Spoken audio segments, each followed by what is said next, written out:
Welcome, gamers, to this week's episode of LastCallGaming, episode 197. Today is June 10th. My name is Craig Perales, and joining me, as always, Manager Montaman. We out here. So, guys, if you're watching us on YouTube, make sure you like, comment, subscribe, share, hit the notification bell. If you guys are interested in following us on our social media, make sure you can check out our Linktree link, which is in the description. And if you guys are listening to the audio-only version of this podcast, you can find us on your podcast platform of choice. So, normally, guys, we'd like to do What Are You Up To, where Andrew and I talk about what we've been playing, what we've been watching, but since we've all been running behind, we figured we'd skip it this week because we're going to have another episode coming up in a few more days. So we figured we would kind of just jump straight into what our main topic is, and that is the Xbox Game Showcase for 2024, which just came out on June 9th, right? We figured we'd do an episode that's just kind of more focused on that. Now, the showcase was roughly about an hour and a half, and I think there was a full 25-minute deep dive of Call of Duty Black Ops 6 at the end of it. So overall, if you sat down and watched this thing, it was like a 2-hour presentation, and it had lots and lots of juice in it. So Andrew and I are going to do what we normally do. We take 3 games out of it. We like to take a shine light on them, do a little more of a deep dive. We'll save the 2 big ones for the end. But before we dive into what we're going to get into, I mean, did you want to say what your thoughts for the showcase at the end, or do you want to get out of it now? Just what you thought of it. I think we can get ahead of it now. You want to go first? Yeah. So I thought it was again, when you looked at the time, I was like, man, this is definitely going to be a big, beefy boy. And when you're coming off of things like the Sony State of Play that recently just aired, you're always kind of nervous getting into these things. Microsoft kind of has some bad blood going around it, but pound for pound, this thing was a banger from the moment it started to the moment it ended. And it's hard pressed for me to find, and we'll go through all the games here in a second, just so you know what was being shown, for me not to find something in every game that I watched. I mean, obviously more than others of what I liked more or less, but like everything on there, I was like, man, I'd probably play that. I mean, obviously there's 10s out there and 9s, but I think for everything that I saw, I was like, man, I actually really thoroughly enjoyed everything I saw.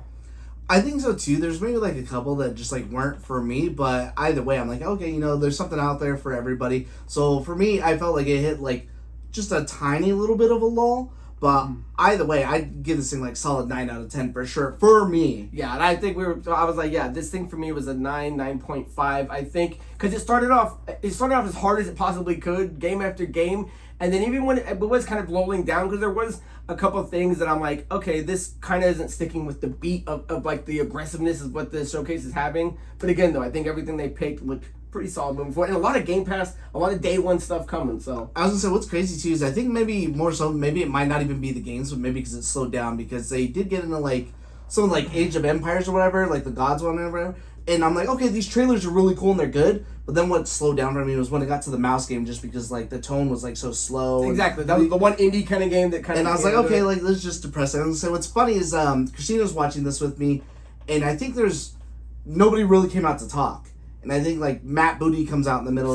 Matt Booty does. It's Spencer in the beginning, Booty kind of towards the end, and then Sarah Bond at the very end. Which is perfect. Yeah. Which is good. I don't want people coming out talking. She was like, I wish some of these people would talk more about their games. I'm like, it's funny that you say that, because that used to be the biggest problem, is that people that come out here and ramble on and on. But I like more what they're doing with, like, this felt like a big E3 presser, that I like what they're doing lately with whatever their big game is that year. It seems like they do their hour and a half of whatever, and then here's a deep dive into something like they did with Call of Duty. Yeah. And what was Starfield was the last one, the Starfield Direct that they did right after. So I'm like, if that's the way they do stuff from now on, like an hour and a half of just really good, everything out there, here's everything, but we're going to do a deep dive for something we're really trying to push. I love that. Yeah, I thought it was perfect. So I'm going to just read off everything that was there, just so you guys know what was actually shown if you haven't seen it yet. So there was Gears of War E-Day, Doom, The Dark Ages, Dragon Age, The Veilguard, Metal Gear Solid, Delta, Snake Eater, Fable, State of Decay 3,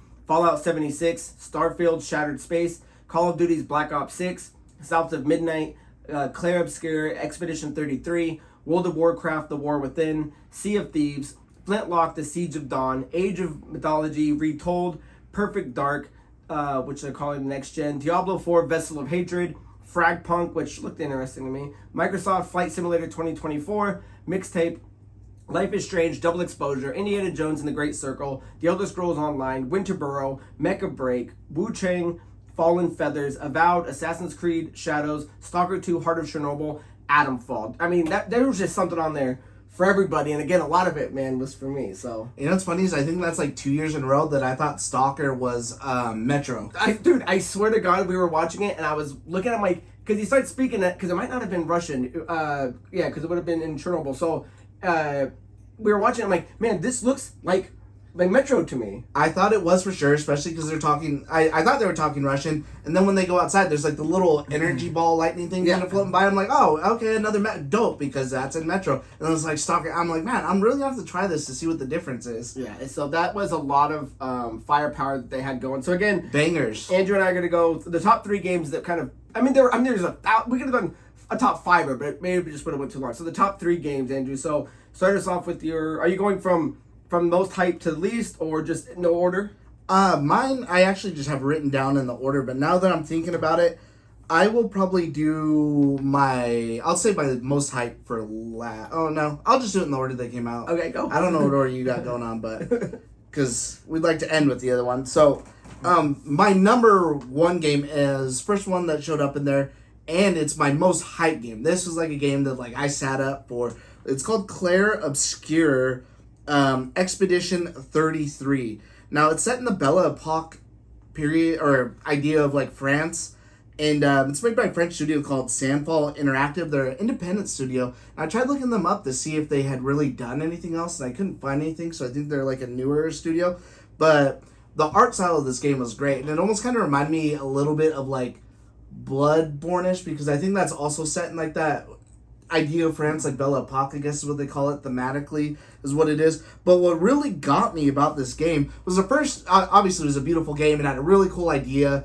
The main story is talking about this paintress that wakes up once a year, and she like paints, I think it's like an age in like a month or something, and so all these people just end up getting cursed. So it's a group of people that only have a year left to live, trying to stop this paintress from cursing people. So it's like, that's already a really cool story, and it looked like it was going to be an action game, but it turned out to be an RPG, a turn-based RPG. That threw me off, and I was like, yes. And I don't want to say Western, unless, I mean, I guess it's west of Japan because it's a French studio. But either way, a turn-based RPG, they say reactionary too, because I do believe there's a little bit of action into it. Like if someone goes to hit you or something, you could maybe do something to react to that. But either way, I was like, man, that is exactly what I wanted. And I think it's great at a time too, because not even Final Fantasy is really like that anymore. There's more of like an action RPG versus this turn-based combat, or they have their action turn-based, but it's not really the same thing as like what this is. So I thought this game looked super fresh. And it's one I'd never even heard anything about. I don't think it was on anyone's like league list or upcoming games or anything like that. And seeing so many people talk about this, a lot of people are saying like this was their number 1 game of the show. Yeah, it definitely stood out for me. And I saw me on my phone. I'm just double checking because Chernobyl is in Russia. I just wasn't sure if it was like Russia or if it was in Ukraine, and I don't want to mess that up. So that's what I was kind of doing over here if you saw me. Let's say, but I do want to know too. If anyone says anything. I believe this one did say it is coming to Game Pass, but it's also a 2025 game. So it's nice to see. I felt like they really had a lot of games for this year, later this year, and then within the next year and a half. So we have like a good. I'm hyped for the next year and a half. Games are rolling out 2024, and then we're cruising to 2025. So the first game that I had it set up is the one I was most hyped for, and it started off really, really hard with COD, but then as soon as Doom, the Dark Ages came up, and I just sat up in my seat. I was like, oh please, so sick. I was like, please tell me. So Doom, Dark Ages is the first game I took a closer look at. Developed by id Software, published by Bethesda. It's the 8th main game entry in the Doom franchise, and it is coming in 2025. And I have this is from GameSpot. Their link is in our description. That goes through all the games if you guys do want to give it a closer look. But it says, Doom is back, and this time players will explore the origins of the Doom Slayer in a new prequel adventure. In a short and sweet trailer, the gameplay for Doom, The Dark Ages showed off a never-before-seen conflict against Hell. Like the previous games, the Doom Slayer has a shotgun, speed, and power, but this time he's also wielding a powerful shield to help him close the gap, stun enemies, and throw it like a lethal frisbee at enemies. And I gotta say, it looked fantastic. The moment you see it from the boots and it starts coming up, his whole new looked dope. As anyone knows, if you're playing Doom, it's got that hardcore metal music. This one definitely had it.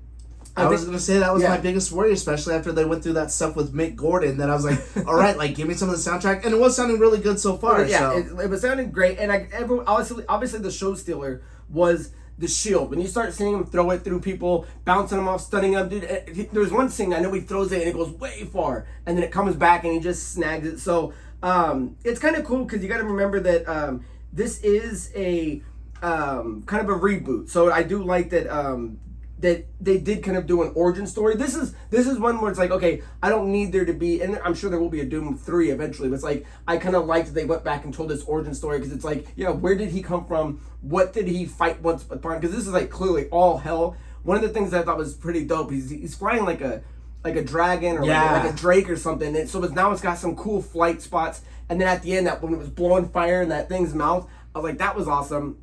And then I was kind of looking up, I'm like, I wonder how many of these games are just going to be on Xbox, but it is confirmed that Doom is going to be going to PS5. So for me, the moment I saw it, I'm like, dude, I love it. Doom Eternal, now Doom, The Dark Ages. I'm like, dude, what a banger trilogy set. I think this one had leaked a little bit, and there was just a little bit saying it's like a prequel and Dark Ages, so we kind of had an idea of it. I was like super worried. I'm like, so you're just gonna be running around with like maces and swords and stuff? It looks like Dark Ages with castles and everything like that, but they don't give a shit. You just have a shotgun and all this future tech stuff too. I'm like, perfect. Yeah, so yes, sign me up for that one. So that was my number one. My number two was Wu Chang Fallen Feathers, and the studio that does this, I just found it's called like Lindsay. I think they're another newer studio. They're a Chinese-based studio, and this game, it's a Souls-like RPG set in like the Ming Dynasty of China, and I actually thought this looked a little more like Sekiro than Dark Souls, because it seemed like it was a bit faster paced. This is another 2025 game, but either way, I thought it looked really good. I was really liking the action. I'm like, man, this is a pretty good-looking game, and I'm excited. Hopefully this is another studio that gets it and does it right, like what happened with Lies of P. So this game, after seeing it, I'm like, okay, I feel like this really has a feeling, and they kind of nailed like what this is about versus kind of trying to be like a knockoff. That I'm super excited for this one. Excellent. Yeah, I thought it did look pretty tasty. So my number two was Fable, and which I was saying last time, I'm like, this Fable has to finally make an appearance at the game showcase, and it did, which is developed by Playground Games, which are the guys that made Forza, the Horizon series. It's set to come out in 2025. It's been as far back as talked about since 2018. So now we're finally seeing what they called the gameplay trailer. And it had this to say, at long last, a gameplay trailer for Fable showed off some of the magical wonder, dangerous monsters, and retired heroes you'll meet on your journey. Scheduled to arrive in 2025, the trailer also suggested that choices will have lasting consequences, but overall you can expect a lighthearted and cheeky trek across Albion. And that's one of the things I've said the last time when we saw the original kind of trailer, is that it seems like the humor is still in this game. I like how they're still doing the interview in the beginning, and this guy's kind of talking and giving his tales and things. They called it a gameplay trailer, but there wasn't really that much gameplay in it. It was kind of just seeing what was done in real engine. Because what I was kind of looking forward to is more of like, how's the magic and things gonna work? How's the quick combos and fighting gonna work? We saw a couple things, her walking around town, but it was nothing that blew me away.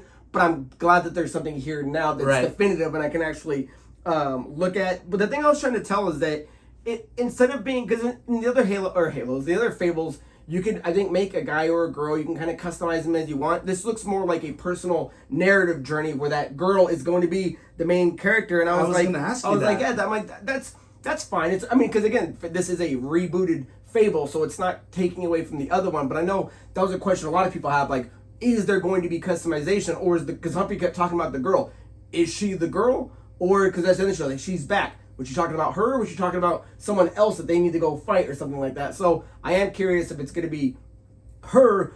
It'd be kind of weird if it was, but I wouldn't be mad if it wasn't. If she was the only person you could do. Yeah, because I hadn't played the other one, so I assumed like your character. And like, you played any of the other Fables? No, I thought it was more like Oblivion or something like that, where your person doesn't like really talk and you like build your character out, and they're just in this world doing whatever, and obviously there's the humor and stuff like that. So hearing her talk, I was like, so is it just one person, or I was like, I wonder if it's almost like what Far Cry does, where you just have the two, and maybe you can change a little bit how they look, but obviously not the voice or anything like that.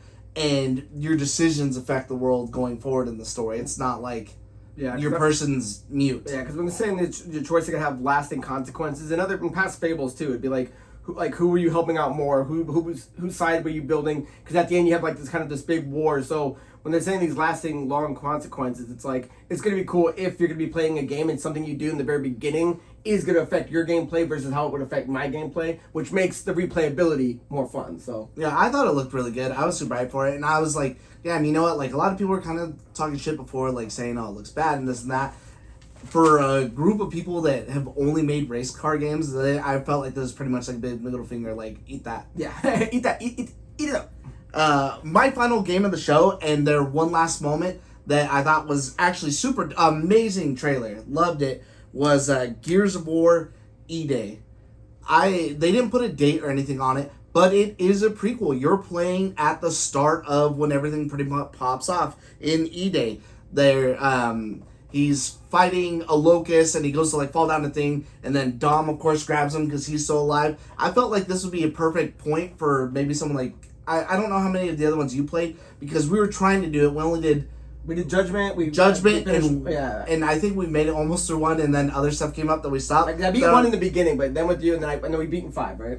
Yeah, and then we did beat 5, and I'm like, I guess I'm not like the biggest Gears fan, so I'm like, okay, I could take or leave wherever the story's going, and I guess it'd be cool. But just based off of this, I'm like, no way. Seeing like where everything started and the world fall and everything going to pandemonium is a much more interesting idea for me than continuing off wherever. And they did say that they are going to continue Kate's story and whatever going further on with Gears, but I felt like, okay, like cool, this is like the perfect, this is literally what Doom is doing. Like, let's just take a step back, we'll do this, and it's just perfect in the intermediary. Yeah, we're not, because they're definitely not calling it 6, and I'm definitely looking forward to it. I was hoping to move the story forward, but I mean, you got to understand that between Marcus and Dom, it's like this is the story that people want to see, and that prequel, that origin story, I'm sure there is a story worth telling here. I think I had it pulled up here. Yeah, it's set 14 years before the first game of Gears of War E-Day. So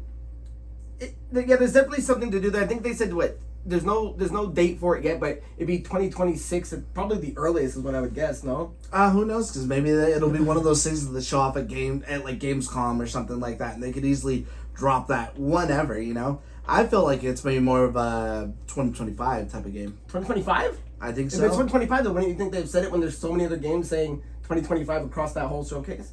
Maybe who knows? Maybe it is far long enough where it's 2024 material, and that could be your huge announcement at Gamescom or something like that, because that's usually in like August, so there's enough time for December or something like that. There's enough time to drop that game, but it's also one that, hey, you know what, give us a little bit longer, because it might slip to 2025. Yeah, and it was a pretty cool fight scene too when he's coming out. So sick. Yeah, and it was funny because when I first saw his face, I'm like, why? That's him. But I'm like, it looked like when they did what was the Pirates of the Caribbean with Johnny Depp, looked all younger. Like, when I saw him like young, I was like, man, this kind of throws me off because I'm just used to him being so much grizzled and bigger. beat. Yeah. So it was definitely a really cool one, and I'm glad. It was one of the things I think we were saying last time. It's like, you got to show us some Gears, something of Gears, even if it is just what it's gonna be. At least now we have something that's concrete. So the game I want to talk about that was number 3 was South of Midnight, developed by the Compulsion Games, which are the guys that made Contrast, which is a game that CC got me on to. So it's weird to see them make this little kind of shadow game and then this kind of big action adventure game. This thing is releasing in 2025, and it says South of Midnight got its first gameplay trailer showing off its folktale setting and third-person action design. More details were also shared about the game's story, which takes place in the town of Prospero after a hurricane leaves it devastated.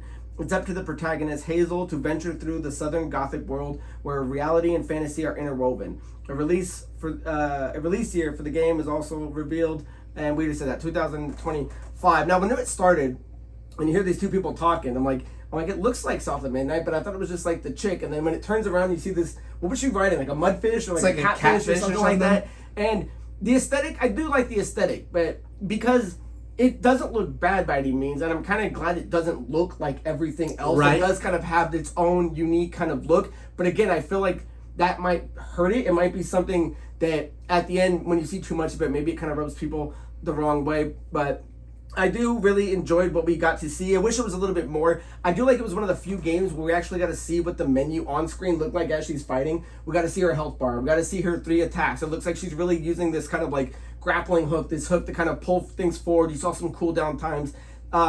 It looks like she's got some really cool like double jump ability that she kept throwing up that mystical kind of like, I don't want to call it, what was that? I don't know what it is, but that's whatever she grapples with, and then it also turns into like that. Okay, and then like when she's able to jump on the wind, I'm like, okay, that's really cool. So if this game moves in a fast pace, I'm gonna like it, which is what it looks like it does. The combat that we saw wasn't that long. I wish we kind of saw like maybe not a boss fight, but something bigger than just what that was. Just more than one enemy would have been nice. Like, how do you handle a crowd? And the fact that alligator, crocodile, whatever it was, that she's running from, I'm like, if these in are the south, so I guess yeah, like, if these are gonna be the type of things we're seeing in this game that you're battling, then for me the story seems fantastic, and the look I think is it will work for it. The only thing is for this, I feel like it's either gonna be really good or it's gonna tank. I don't think there's gonna be really any ground in the middle. I liked it a lot. I thought it looked really good too. And I did want to point out to you, like, this game and then Flintlock also both had like black female protagonists. And I'm like, I don't hear anyone talking shit about this. Whereas there was people out there like going crazy when Forspoken was first revealed, saying, "Oh, people just hate this game because it's got a black female protagonist." It's like, no, it's because the writing is shit. You don't have these people here going like, "Whoa, I can fly!" Like, oh, like, no, these were super dope. So I just thought it was pretty cool to see that. Yeah, because it's like that whole opening conversation with them two just talking about, like, I'm like, oh, seems like a really interesting story. And she's like, you said you'd help me find, I don't know if it was the mom or the grandma, when I got you out of that fish. She's like, yeah, but I'm not trying to be alligator food. So it's it was cheesy, but it was like good story fun. Yeah. So those are the 6 games altogether that we have pointed out that we wanted to kind of take a closer look at. So now we got to move into kind of what they started with, but at the end they had a big 25-minute deep dive, and that is Call of Duty Black Ops 6. And it says, the release date for Call of Duty Black Ops 6 has released ahead of its dedicated live stream, and unsurprisingly, this year's entry in the series is set to launch on October 25th. Built as a spy action thriller that takes place in the 90s, the leaks have revealed a campaign mode and 16 new multiplayer maps, the majority being designed for 6v6. Call of Duty's zombie multiplayer mode is also back, and an open beta will be held before Black Ops 6 launches. So this is in the beginning where Phil Spencer it was one of the first games that paused afterwards, and they had some words to say about it.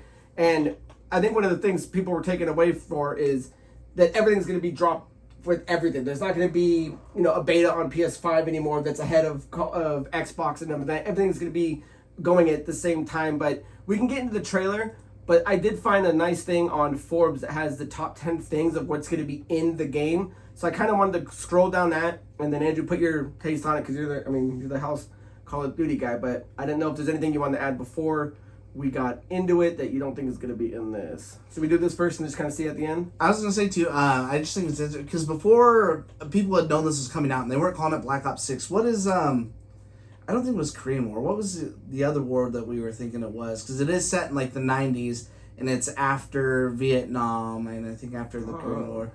I don't know. Not like Desert Storm or something, but either way, just the fact that it's called like Black Ops 6 instead of like picking up like Cold War or something like that. Either way, just from the trailer, I'm glad to see it seems like they really have a focus that's back on that the over-the-top moment-to-moment action. Versus we hated Modern Warfare 3, this big open map that's just like, okay, like that trailer kicked ass, dude. The whole time I was watching, I was like, dude, this looks like good Call of Duty. And then I know they were talking to, they're like, we're gonna be going back to those, like, there's times where every Call of Duty has a scene that everyone loves. It's like, we're trying to make as many of those in the game as possible. So to get it going, and we kind of just cruise from there, is the first thing they're saying is the campaign is set during the Gulf War, which Black Ops 6 takes place in the early 1990s during the Gulf War, and is a direct sequel to both Cold War and the late 80s portions of Black Ops 2. Not every character made it out of the game alive, but Frank Woods returns, now bound to a wheelchair, along with Russell Adler, who returns after having gone missing for months. Now, again, this will be tagged in the description as well if you guys want to read everything it breaks down on, but I just want to point out some of those main highlights. And like you were saying earlier, it's like, dude, the fact that they're picking up right from there, which is, I think, one of the best campaigns they've had to do, was a extremely smart decision. Yeah, you know what? I think just riding off the hype of Retroactively, I love Cold War more because Modern Warfare 2 and then Modern Warfare 3 was worse. And I think maybe I just wasn't in love with Cold War at first because it came right after they rebooted Modern Warfare. 2019's Modern Warfare was amazing. That game was so good. And then when Cold War came out, I wasn't so hot on it. But retroactively, I ended up loving it more, and so I was super excited. Yeah, it's one of those things too where it's like, that's Call of Duty's, I don't want to say the biggest problem, but it's definitely a factor where it's like, what's the timeline? Are we going, how many World War IIs are we going to have? How many, is it going to be futuristic? Is it going to be back in, Cold War times again? So, I don't know. I think this one really kind of took a nice spot of being in the 90s and then just picking up some of those nice 80s pieces moving forward with this game. So. I wonder if playing this I'm going to feel like super old because it's going to be like, back in the 90s, I'm like, oh man. The 90s was good times, my friend. So the second thing they point out is that multiplayer is adding a new Omni Movement system. It's basically, the Omni Movement system is basically does this. You can now sprint, slide, and dive in any direction. Whereas before, you could only dive or slide forward and only sprint while running in a straight line. Now you can do all those things to the left, the right, or even dive backwards onto your butt. And it's omnidirectional, meaning there's 360 degrees of movement, not just the 4 cardinal directions. There's more to be said about it, but it's a very interesting thing. And they were talking about how once you play this, because it might sound intimidating at first, but once you play it, it's going to be hard to go back. But I'm saying, like, is that Call of Duty anymore? Does this thing elevate Call of Duty, or does it not make it Call of Duty anymore? How do you look at it? I think we'll have to wait and see, because yeah, they did say once you play this, you won't be able to imagine playing without it. And it's funny because I was talking to my other brother about this, and this was something he said. He's like, "This just sounds dumb," and I'm like, "I don't know. I don't know about the sliding and the running, but being able to dive almost like Max Payne or whatever, you should be able to like jump left or like jump right. I don't know about being able to like sprint backwards, but."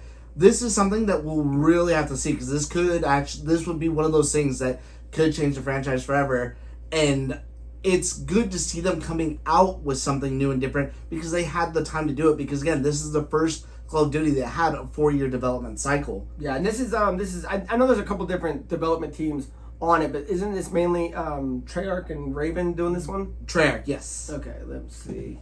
The next one that they had was that they're bringing back round zombies mode. Now, was that something that's been stripped for a while, and now that it's back? I know that's what everyone's been craving. I just wasn't sure how long it's been missing. No, that was just on the last one. So with Modern Warfare 3, I forgot what the mode was called in Modern Warfare 2, but they had this pretty much big map where you could go out and you fight like NPCs and then you're supposed to extract with your loot. They took that idea and in Modern Warfare 3 they made it zombies like, so you drop in, there's hellhounds and you're in certain areas and you're trying to do missions, and then it's like color based, so I think the outside is like green, and then if you go into like the yellow or the red, it's progressively more dangerous with different zombies. So this would go back to having like a traditional whatever sized map where once you kill all the zombies, the next rounds come. So wave based, and then of course they did one of the big things they said that they're coming back with is here's these characters, and we're going to continue the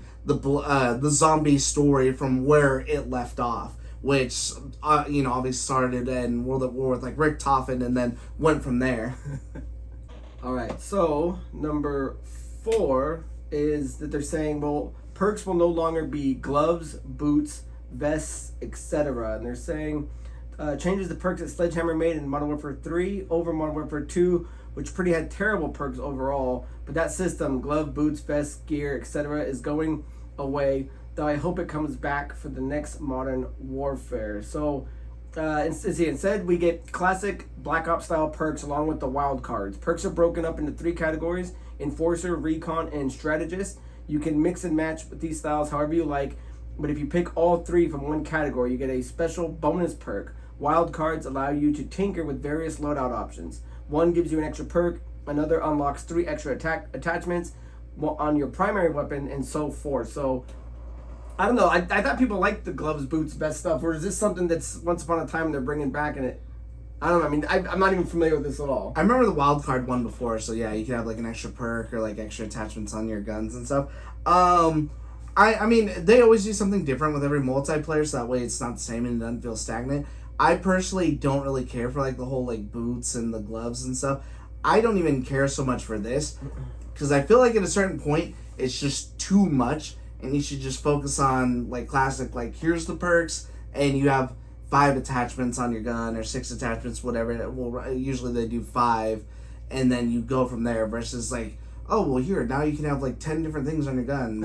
So, okay, go. I mean, either way, I'll see how it goes. So I mean, it's not a big negative. If anything, it's positive to me because I personally don't care for the boots and gloves system. Yeah, because me, I'm like, a perk's a perk. I don't know how you're gonna do it. So the next one is saying, which sounds kind of cool. There will be a dedicated melee slot alongside the primary and secondary guns. Now all players will have a third weapon slot dedicated to melee, knives, bats, etc. that won't take up your primary or secondary weapon slot, which sounds pretty cool. Of course, I wish we had a full weapon wheel where we could equip. Yeah, we all do. But yeah, I thought that was kind of cool that it's going to give you a full main gun, secondary gun, and then you're going to have a dedicated third slot for your knives and bats and stuff. But does that change the combat anymore now that you're running around with just more weapons? Yeah, that one I'm not too crazy about, and I'll have to see it in action because it's already kind of annoying when you have people just running around only doing like a knife or like baton because you're so fast. Not to mention the fact that you can strap a riot shield on top of your back so that way you don't get shot because you have this big turtle shell.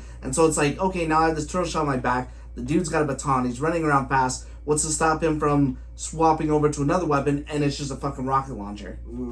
So that's that. Number 6, very close to the end. And we mentioned earlier, there's 12 6v6 maps and 4 strike maps for 2v2 gunfight and 6v6 face off. I'm not going to read too much about that. I love that. 60 maps at launch? Yeah, that sounds, perfect. There's certain games that launch with, 4 or 2 or something. So it sounds like they were coming out the gate with a strong feel for what you're going to be able to play on. Let's see. Number 7 is returning features like classic, prestige, and theater mode. I'll let you describe if that's anything worth getting into. They don't have that now. You don't prestige. Prestige is just once you hit the top part, I level 50, level whatever, you pretty much restart all your weapons over 0. It just gives people something to work towards too whenever you're playing multiplayer. So that's fine. Theater mode is cool though because you can pretty much go back and rewatch like a match and like clip it and watch it in slow motion or whatever. So that's how you end up with like a lot of people. And now a lot of people record it themselves. We used to be able to. That's how you end up with like all these cool trick shot montages where you're following the knife out of bounds and stuff like that. Halo one that still has it. So that's been missing for a while in Call of Duty. Yeah, as far as I know, it's not in there. Either that or I just don't use it. But I don't think that it's in there. So either way, that's super cool because it's always more is better. I like that. So number 8 is guns, camos, blueprints, and operators only carry forward to Warzone. Now, as far as I can tell, that just means that because it stopped jumping from game to game. Now this is only going to the free online multiplayer, so everyone starts the game pretty much with the same stuff.